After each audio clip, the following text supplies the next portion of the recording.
So we're here on site this morning at another exciting little project, and we're doing our site investigation as part of our PAC process, being paid as a consultant. So the big part of paid as a consultant is finding out and doing all of our investigations to minimise variations when you get on site. This morning we're here with Nathan from Locate Services Australia. We're establishing all the sewer lines. This property actually has a main council sewer line running through it, which is picking up about half a dozen houses up the hill from here.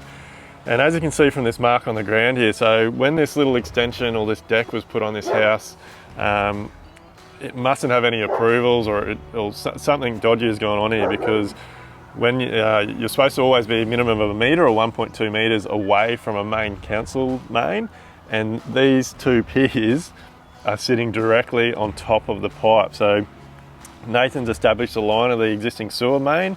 So at this location here, it's 1.2 metres deep. So a few things that could have gone on here: either these piers haven't been put in the ground very deep and they haven't interfered with the sewer, or they possibly could have gone down past it, they've busted it, and they've in the ground here they've patched it and fixed it up. But either way, this deck is in an illegal position. The piers are sitting above the sewer line, which is putting pressure on the sewer line, which the council definitely doesn't like. And as part of this project, we're going to have to demolish this deck. So by knowing where the sewer line is, how deep it is, means that we can be really careful when we're demolishing this deck to avoid any damage, because this is actually a live sewer line through here. Like I said, it's picking up multiple other properties. So it pays to do your homework, do all your site investigations, and then you're not finding out this type of information on the day you start on site.